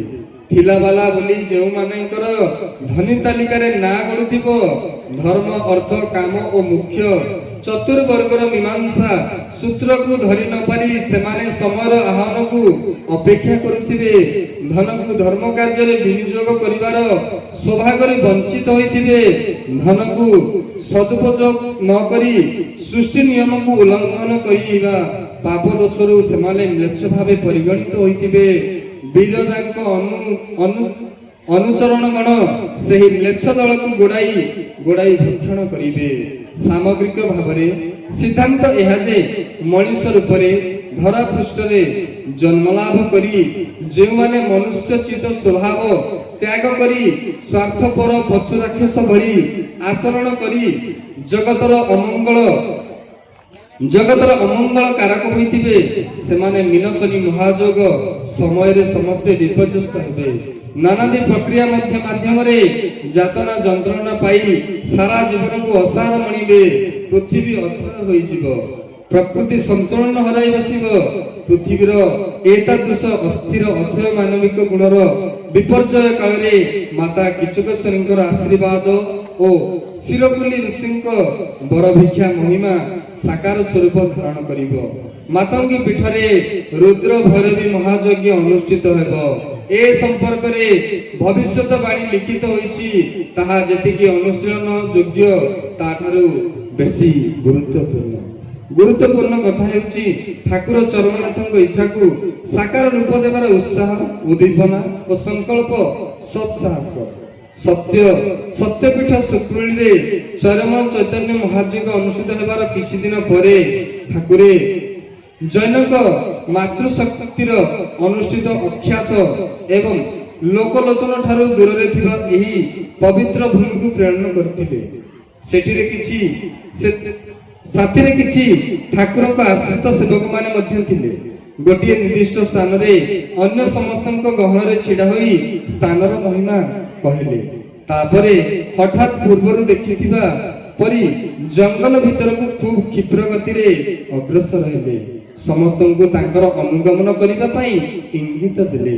ଚରମନାଥଙ୍କ ପ୍ରେରିତ ସାଧକ ଜଣକ ଏତେ ଶୀଘ୍ର ଚାଲୁଥିବେ ଯେ ଅନ୍ୟ ସମସ୍ତେ ତାଙ୍କ ସହିତ ତାଳ ଦେଇ ଚାଲିବାକୁ ଅକ୍ଷମ ହୋଇ ପଡୁଥିବେ। ତାଙ୍କ ଚାଲିବା ସହିତ ଅନ୍ୟମାନଙ୍କୁ ଦୌଡ଼ିବାକୁ ପଡୁଥିଲା। ଏପରି ଏକ ସ୍ଥାନରେ ପହଞ୍ଚିଥିଲେ ଯେଉଁଠି ସେ ସାଧକ ଶରୀର ମଧ୍ୟରେ ଅପୂର୍ବ ରୋମାଞ୍ଚ ସୃଷ୍ଟି ହେଲା। ପ୍ରଭୁ ତାଙ୍କୁ ପ୍ରଦାନ କରିଥିବା ସୂଚନା ଅନୁଯାୟୀ ତାଙ୍କ ଦେହ ମନରେ ପ୍ରତିକ୍ରିୟା ଜାତ କରୁଥିବା ଆଧ୍ୟାତ୍ମିକ ଶକ୍ତିର ବିଦୁସ୍ପର୍ଶକ ଅନୁଭବରେ ପାଇଗଲେ। ସେ ସ୍ଥାନରେ ଛିଡ଼ା ହୋଇ ସାଧକ ଶିରୋମଣି ମାତୃଶକ୍ତିଙ୍କୁ ପ୍ରଣାମ ନିବେଦନ କଲେ। ଠାକୁରଙ୍କ ପ୍ରେରିତ ବାର୍ତ୍ତାକୁ ମନ୍ତ୍ରବତ କହି ଚାଲିଲେ। ଏହା ହେଉଛି ଜଗତ ଜନନୀ ମାତଙ୍ଗୀର ଅଧିଷ୍ଠାନ ପୀଠ। କିଚକେଶ୍ୱରୀଙ୍କ ନିର୍ଦ୍ଦେଶରେ ଏ ସ୍ଥାନକୁ ସେ ଜଗି ରହିଛନ୍ତି।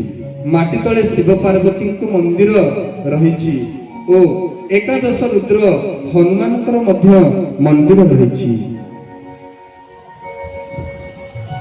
କଳିଯୁଗର ମଣିଷ ସ୍ୱଭାବତଃ ସନ୍ଦେହୀ ଓ ଅବିଶ୍ୱାସୀ। ହେଲେ ସେ ପରିବେଶରେ ଆକାଶ ମାଟି ପବନ ସମସ୍ତେ ଏପରି ନିରବ ବାର୍ତ୍ତା ପ୍ରଦାନ କରୁଥିଲେ ଯେ ଉପସ୍ଥିତ ସମସ୍ତ ଆଶ୍ରିତ ଜନଙ୍କ ଭିତରେ 100% ବିଶ୍ୱାସ ଜନ୍ମ ନେଲା। କାରଣ ସ୍ଥାନୀୟ ଅଧିବାସୀ ହୋଇ ମଧ୍ୟ ସେ ସ୍ଥାନକୁ ଏମାନେ କେବେ ଦେଖିନଥିଲେ କି ତାଙ୍କ ସମ୍ପର୍କରେ କୌଣସି ଧାରଣା ଅର୍ଜନ କରିପାରିନଥିଲେ। ଏତେ ବଡ଼ ଅରଣ୍ୟ ପ୍ରଦେଶ ମଧ୍ୟରେ ଏତେ ବଡ଼ ଆୟତନ ବିଶିଷ୍ଟ ଏକ ଭୂଖଣ୍ଡ ଅଛି ଯେଉଁ ମାଟି ଉପରେ ଗଛପତ୍ର ନାହିଁ ସ୍ଥାନଟି ସମ୍ପୂର୍ଣ୍ଣ ମୁକ୍ତ ଓ ନିର୍ମଳ। ମାଟି ତଳେ ରୁଦ୍ର ଭୈରବୀ ଓ ରୁଦ୍ରରୂପୀ ହନୁମାନଙ୍କ ମନ୍ଦିର ଥିବାରୁ ଉପରି ଭାଗରେ ପ୍ରକୃତର କୌଣସି ଅଂଶ ଅବସ୍ଥାନ କରିବା ବାରଣ ଅଛି। ଏପରି ଅଲୌକିକ ମହିମାକୁ ଶ୍ରବଣ କଲା ପରେ ଭାଇମାନେ ଆଚମ୍ବିତ ହୋଇ ସାଧକ ଜଣକ ପାଖରେ କୃତଜ୍ଞ ହେବା ସଙ୍ଗେ ସଙ୍ଗେ ଠାକୁରଙ୍କ ପ୍ରତି ଅଧିକ ମାତ୍ରାରେ ଅନୁରକ୍ତ ହୋଇଗଲେ। ଠାକୁରଙ୍କ ଇଚ୍ଛାରେ ଅଣଦେଖା ଅବହେଳା ଅଜଣା ହୋଇ ରହିଥିବା ମାତଙ୍ଗୀ ପୀଠରେ ଭବିଷ୍ୟତରେ ଯଜ୍ଞାନୁଷ୍ଠାନ ସମ୍ପାଦିତ ହେବ ଏ ସମ୍ବାଦ ସମସ୍ତଙ୍କ ଭିତରେ କର୍ମତତ୍ପରତା ଜାଗରଣ କରିଥିଲା। ଦିନ ପରେ ଦିନ ବର୍ଷ ପରେ ବର୍ଷ ବିତି ଯାଇଛି। ଠାକୁରଙ୍କ ଚରମବାଣୀ ଅନୁସାରେ ଘୋର କଳିର ଏ ଅନ୍ତିମ ପ୍ରହର। ଉପକାର ପାଇଥିବା ମଣିଷ ସହିତ ଶତ୍ରୁତା କରିବାକୁ ବିବେକ ବାଧା ଦେଇ ନାହିଁ। ଧନ ସମ୍ପତ୍ତି ଐଶ୍ୱର୍ଯ୍ୟ ପ୍ରାଚୁର୍ଯ୍ୟ ଭିତରେ ଅନ୍ୟ ସହିତ ପ୍ରତିଯୋଗିତା କରୁଥିବା ସଭ୍ୟତା ଦୌଡ଼ରେ ପ୍ରଭାବିତ ମଣିଷ ଆଧ୍ୟାତ୍ମିକତାକୁ ଗୁରୁତ୍ୱ ଦେଇ ଗୁରୁଙ୍କ ବଚନକୁ ସ୍ମରଣ କରିବା ତାଙ୍କ ଇଚ୍ଛାକୁ ପୂରଣ କରିବାର ସଂଜ୍ଞା ବହନ କରିବା କ୍ଷେତ୍ରରେ ଅସମର୍ଥ ହେଲେ ଯେଉଁ ଭକ୍ତ ଶିଷ୍ୟଗଣ ଠାକୁରଙ୍କ ସ୍ଥୂଳ ବର୍ତ୍ତମାନରେ କାଳର ଇଙ୍ଗିତକୁ ବୁଝିପାରୁଛନ୍ତି ସେମାନେ ଯେତେବେଳେ ଜିଜ୍ଞାସୁ ମନୋବୃତ୍ତି ନେଇ ଏହି ପବିତ୍ର ପୀଠରେ ଦିନେ ନିକାଞ୍ଚନ ନିରୋଳା ପ୍ରହରରେ ପହଞ୍ଚିଥିଲେ ହଠାତ୍ ଏକ ସୁକ ପକ୍ଷୀ ରାବ ଦେଇ କହିଲା, ସମୟ ହେଲା ବେଗି କର, ସମୟ ହେଲା ବେଗି କର, ସମୟ ହେଲା ବେଗି କର। ହଠାତ୍ ଆକାଶ ରଙ୍ଗୀନ ହୋଇଗଲା। ଭସା ବାଦଲ ଏକତ୍ର ହୋଇ ଏକ ଅଭୟ ହାତର ଆକୃତି ଧାରଣ କଲା। ଦଲକାଏ ପବନ ଆସି ଦେହରେ ପିଟି ହୋଇଗଲା। ସତେ ଯେମିତି ମାଟି ନୃତ୍ୟରତା ହୋଇ କମ୍ପନ ସୃଷ୍ଟି କଲା। ପ୍ରଭୁଙ୍କର ସୃଷ୍ଟି ଇଙ୍ଗିତକୁ ବୁଝିପାରି ଭକ୍ତଗଣ ସ୍ଥିର ନିଶ୍ଚିତ ହୋଇ ଅପେକ୍ଷା କଲେ ପ୍ରଭୁଙ୍କର ସମୟ ନିର୍ଦ୍ଦେଶକୁ। ସମୟ ଆସିଲା। ଯଜ୍ଞାନୁଷ୍ଠାନର ସମୟ ନିର୍ଘଣ୍ଟ ହସ୍ତଗତ ହେଲା। ହେ ଜଗତବାସୀ, ଆଜି ସମୟ ଆସିଛି ଧର୍ମ ସ୍ରୋତରେ ସାମିଲ ହେବା ପାଇଁ। ବନ୍ୟା ସମୟରେ ଅନ୍ୟ କୌଣସି କଥା ଚିନ୍ତା ନ କରି କେବଳ ଜୀବନ ବଞ୍ଚାଇବାର ଉଦ୍ୟମ କରାଯାଏ। ଏ ସମଗ୍ର ସୃଷ୍ଟିର ସମସ୍ତ ମାନବ ଭଗବାନଙ୍କର ସନ୍ତାନ ହେଲେ ମଧ୍ୟ ସମସ୍ତଙ୍କୁ ନେଇ ଆଧ୍ୟାତ୍ମିକତାର କାହାଣୀ ରଚନା ହୁଏ ନାହିଁ। କେବଳ ଶବରୀର ଅଇଁଠା ଖାଇଛନ୍ତି, କେବଳ ଦାସିଆର ନଡ଼ିଆ ନେଇଛନ୍ତି, ରଘୁ ଅରକ୍ଷିତର ବିଷହରଣ କରିଛନ୍ତି, କୈବର୍ତ୍ତର ଡଙ୍ଗାରେ ପାରି ହୋଇଛନ୍ତି, ଇତ୍ୟାଦି ଇତ୍ୟାଦି। ଆମେ ସେଥିରେ ଈର୍ଷାପରାୟଣ ହୋଇ ଅସହିଷ୍ଣୁ ହେଲେ ଆଶୀର୍ବାଦରୁ ବଞ୍ଚିତ ହୋଇଯିବା।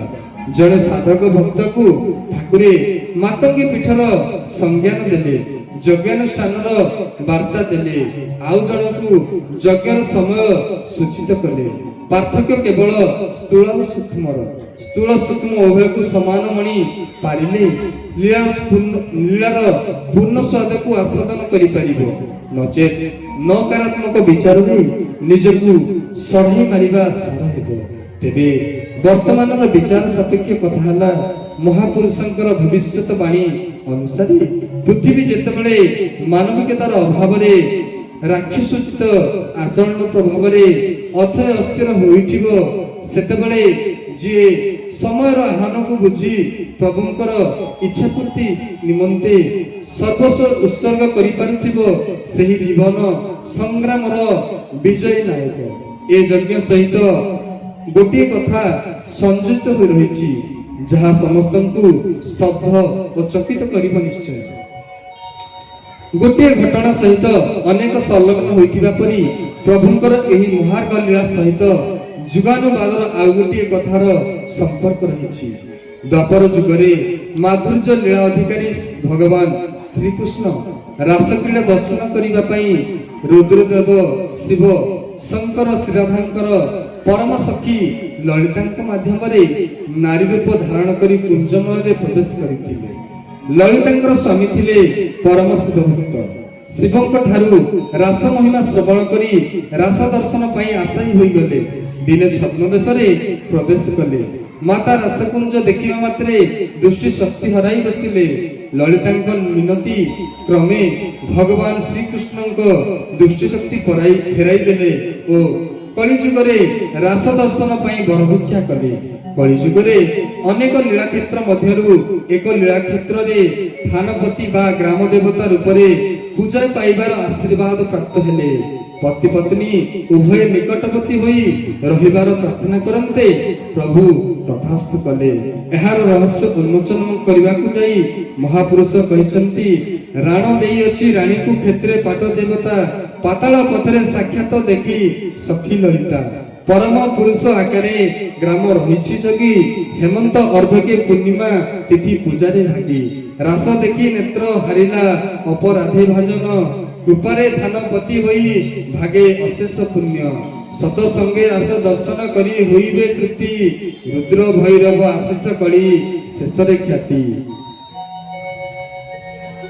ଉପରୋକ୍ତ ପଦ୍ୟାବଳୀ ସଂକେତରୁ ଜଣାପଡେ ଯେ ମେଣ୍ଢାମୁଣ୍ଡି ଗ୍ରାମର ଗ୍ରାମ ଦେବତା ମେଣ୍ଢାପାଟ ହେଉଛନ୍ତି ତାମ୍ବୁଳ ପ୍ରଦାୟିନୀ ସଖୀ ଲଳିତାଙ୍କ ସ୍ୱାମୀ। ଅନତି ଦୂରରେ ଝାଡ଼ଖଣ୍ଡ ସୀମାରେ ଥିବା ବେନି ସାଗରରେ ପୂଜା ପାଉଥିବା ପୀଠାସୀନ ଦେବୀ ବେନି ରାଣୀ ହେଉଛନ୍ତି ପରମ ବନ୍ଦନୀୟା ଲଳିତା ଦେବୀ। ମଥୁରାର ବର୍ଷାନାରେ ଲଳିତା ଦେବୀଙ୍କ ଭବ୍ୟ ମନ୍ଦିର ରହିଛି। ହେଲେ କଳିଯୁଗରେ ସମଭାଗୀ ହେବା ପାଇଁ ବେନି ସାଗରରେ ମଧ୍ୟ ବେନି ରାଣୀ ନାମରେ ପୂଜା ପାଉଛନ୍ତି। ପତ୍ନୀଙ୍କ ନିତ୍ୟ ଦର୍ଶନର ଅଭିଳାଷ ରଖି ରାଣ ଦେବାରୁ ସଖୀ ଲଳିତା ବେନି ସାଗର ଠାରୁ ପୁଷ୍କରିଣୀରେ ପ୍ରବେଶ କରି ମେଣ୍ଢାମୁଣ୍ଡି ପୁଷ୍କରିଣୀରେ ଆସି ସାକ୍ଷାତ କରନ୍ତି। ରରୁଆ ଅଞ୍ଚଳକୁ ଦେବୀ ମାତଙ୍ଗୀ ଦେବୀ ଜଗି ରହିଥିଲେ ବି ପ୍ରଭୁଙ୍କ ଆଜ୍ଞାରେ ମେଣ୍ଢାମୁଣ୍ଡି ଗ୍ରାମରେ ଲଳିତାଙ୍କ ପତି ମେଣ୍ଢାପାଟ ହୋଇ ପ୍ରହରୀ କାର୍ଯ୍ୟ କରୁଛନ୍ତି। ବର୍ଷକ 12 ମାସ ଓ 6 ଋତୁ, କାର୍ତ୍ତିକ ଓ ମାର୍ଗଶିର ମାସକୁ ହେମନ୍ତ ଋତୁ ଅର୍ଦ୍ଧେକ ସମୟର ପୂର୍ଣ୍ଣିମା ହେଉଛି କାର୍ତ୍ତିକ ପୂର୍ଣ୍ଣିମା। ସର୍ବଜନାଦୃତ ସତ୍ୟ ବିଦିତ ଅଛି ଯେ ବେନି ସାଗରର ପୁଷ୍କରିଣୀ ମଧ୍ୟରେ ଖଲି ଚୌପତିରେ ପୂଜା ସାମଗ୍ରୀ ନେଇ ଧୂପ ଦୀପ ସହିତ ପୂଜକ ପ୍ରବେଶ କରି ଅନ୍ୟ ସମୟ ପାଣି ଭିତରେ ପୂଜା କରନ୍ତି। ପାଣି ଉପରକୁ ଆସି ଖସି ଚୌପତି ବା ଫୁଲ ଇତ୍ୟାଦି କୌଣସି ଦ୍ରବ୍ୟ ଭାସେ ନାହିଁ। ତାହା ମେଣ୍ଢାମୁଣ୍ଡି ଗ୍ରାମର ପୋଖରୀରେ ଆସି ଭାସେ। ଦ୍ୱାପର ଯୁଗରୁ ରହିଥିବା ସର୍ତ୍ତ ରକ୍ଷା କରି ଶ୍ରୀରାଧା ରାଣୀଙ୍କର ସଖୀ ଲଳିତା ଦେବୀ ହରିଦାସଙ୍କ ରୂପରେ ଜନ୍ମ ଲାଭ କରି ପ୍ରଭୁ ପ୍ରେମର ପରାକାଷ୍ଠା ଦେଖାଇ ଇହଧାମରୁ ବିଦାୟ ନେଇଛନ୍ତି। ବେନି ସାଗରରେ ନିଜେ ପୂଜା ପାଇବା ପରେ ପାତାଳ ପଥରେ ପୂଜା ସାମଗ୍ରୀ ସ୍ୱାମୀଙ୍କ ପାଖକୁ ପ୍ରେରଣ କରନ୍ତି। ବର ପ୍ରାପ୍ତି ଅନୁଯାୟୀ ନିଜେ ଭଗବାନ ରୁଦ୍ରଦେବ, ରୁଦ୍ରାଣୀ ଭୈରବୀ ମାତା ଓ ରୁଦ୍ର ଭକ୍ତ ଲଳିତାପତି ମେଣ୍ଢାପାଟ ଯଜ୍ଞାନୁଷ୍ଠାନ ସହିତ ସତ୍ସଙ୍ଗ ରୂପୀ ରାସ କ୍ରୀଡ଼ା ଦର୍ଶନ କରି ତୃପ୍ତ ଅର୍ଜନ କରିବେ ଓ ନିଜର ଖ୍ୟାତି ପ୍ରତିଷ୍ଠା କରିବେ। ପ୍ରଭୁ ଆଜି ଯୁଗର ଭକ୍ତଙ୍କର କାମନା ପୂରଣ କରିବା ପାଇଁ ସୂକ୍ଷ୍ମ ନିର୍ଦ୍ଦେଶ ଦେଇ ନିଜେ ଯଜ୍ଞ କାର୍ଯ୍ୟର ଦାୟିତ୍ୱ ବହନ ନିର୍ବାହ କରୁଛନ୍ତି।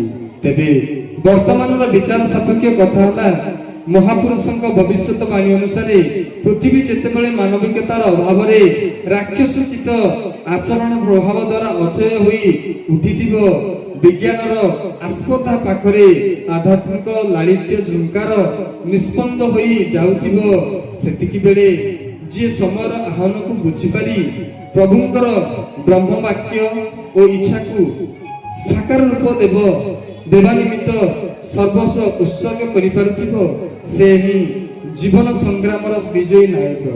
ଏହିଭଳି ଘଡ଼ିସନ୍ଧି ବିପର୍ଯ୍ୟସ୍ତ କାଳରେ ମାତା କିଚକେଶ୍ୱରୀଙ୍କର ଆଶୀର୍ବାଦ ଓ ଶିବକୁଲି ଋଷିଙ୍କର ବରଭିକ୍ଷା ମହିମା ସାକାର ସ୍ୱରୂପ ଧାରଣ କରିବ। ପବିତ୍ର ମାତଙ୍ଗୀ ପୀଠରେ ରୁଦ୍ର ଭୈରବୀ ଶାନ୍ତି ମହାଯଜ୍ଞ ଅନୁଷ୍ଠିତ ହେବ।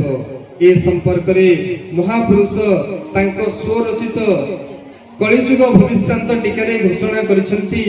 ବନଚାରୀ ହୋଇ ସେ କାଳ ବୁଲିବୁ ଭକତକୁ ଚିହ୍ନା ଦେଇ, ଅମରାରୀ ପୁର ବାସନା ବାସିବ ଉଠା ପକା ହେବ ମହି, 12 ବେନି 1 ଆଶ୍ୱିନରେ ଠିକ ଏହି ଅଙ୍କେ ବାଟ ବଣା, 64 ଯୋଗିନୀ ଅଷ୍ଟଚଣ୍ଡୀ ଘେନି କରିବେ ମ୍ଲେଚ୍ଛ ଠିକଣା।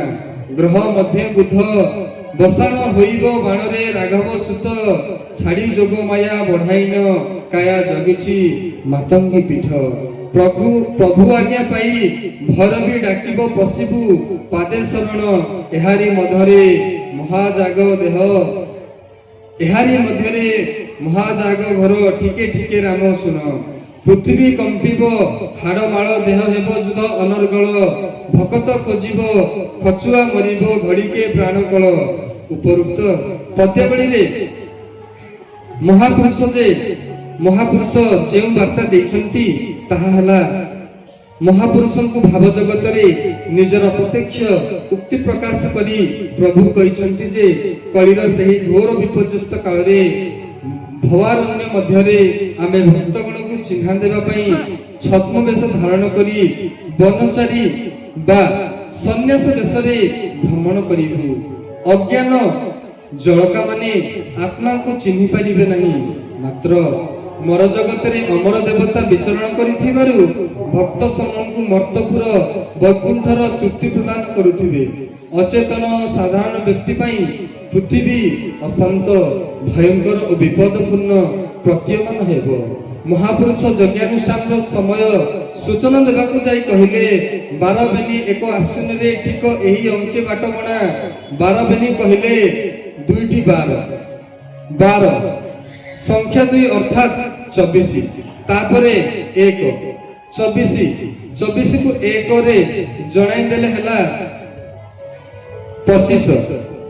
ପୁଣି କହିଲେ ଆଶ୍ୱିନରେ ଠିକ ସାମଗ୍ରିକ ଅର୍ଥ ହେଲା ଇଂରାଜୀ 25 ମସିହା ଓଡ଼ିଆ ଆଶ୍ୱିନ ମାସରେ ମାତଙ୍ଗୀ ପୀଠରେ ଯଜ୍ଞ ହେବ।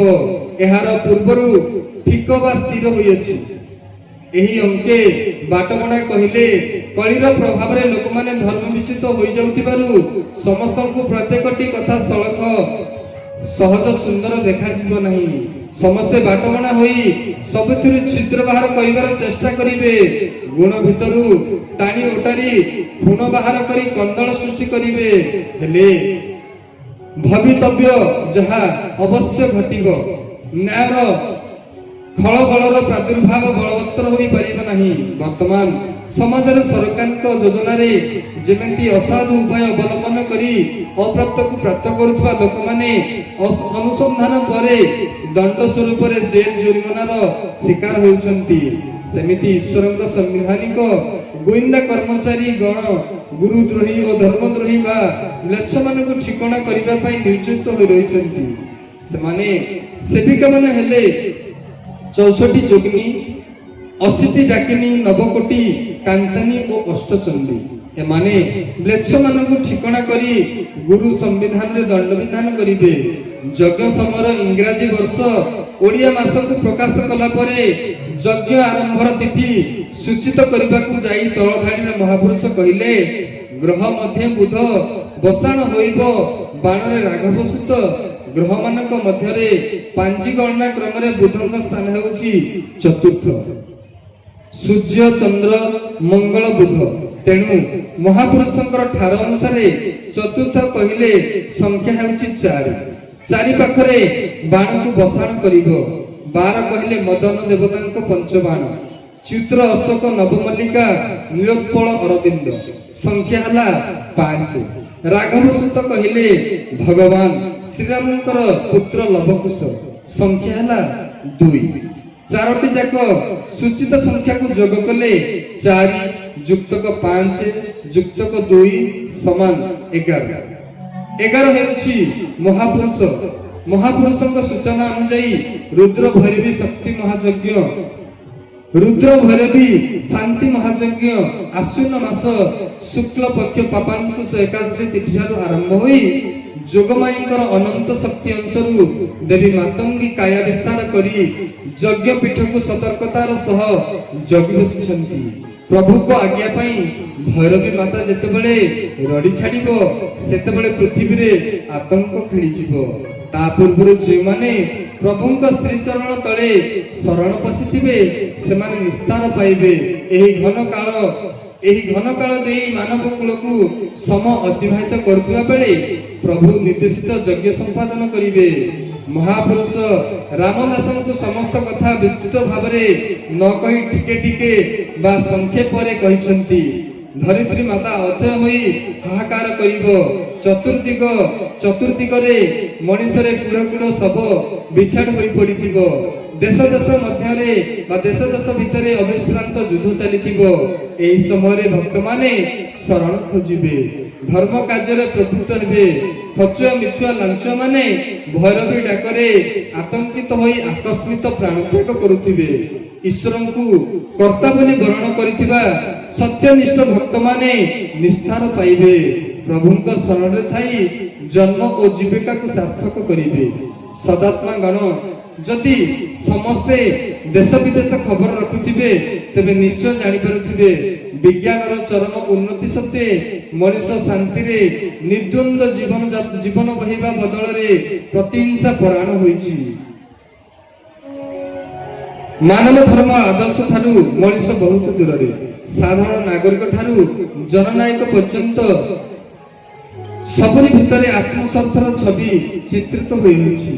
ସମାଜ କଲ୍ୟାଣ ଓ ରାଷ୍ଟ୍ର ଗଠନର ଶାଶ୍ୱତ ବିରୋଧ ବିଚାରବୋଧକୁ ସମସ୍ତେ ବିସର୍ଜନ କରିସାରିଲେଣି। ଏହିପରି ଚରିତ୍ରର ଘୋର ବିପାକ କାଳରେ ଆସନ୍ତୁ ପରମ ପୁରୁଷ ଠାକୁର ଶ୍ରୀ ଶ୍ରୀ ଶ୍ରୀ ଚରମନାଥଙ୍କର ଆନ୍ତରିକ ଇଚ୍ଛାକୁ ସାକାର ରୂପ ଦେଇ କାଳର ଅଦୃଶ୍ୟ ଇତିହାସରେ ଅନୁତୁଲ୍ୟ ସ୍ଥାନ ନିର୍ଦ୍ଧାରଣ କରିବା।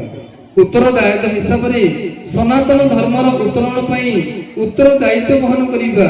ନଚେତ୍ ଉତ୍ତରଦାୟୀ ହୋଇ ଗୌରବ ନର୍କରେ ପଡ଼ି ଚିତ୍କାର କରିବା ସାର ହେବ। ଠାକୁରାଣୀଙ୍କ ବାଣୀକୁ ସ୍ମରଣ କରିବା। ମୋ ନିୟମ ଠାକୁରଙ୍କ ବାଣୀକୁ ସ୍ମରଣ କରିବା। ମୋ ନିୟମ ମୋ ବ୍ୟବସ୍ଥା ମଧ୍ୟ ସଦା ରହ। ସାହା ହେବୁ ବୃଦ୍ଧ କାଳେ ମୋତେ ଚାହିଁ କହ।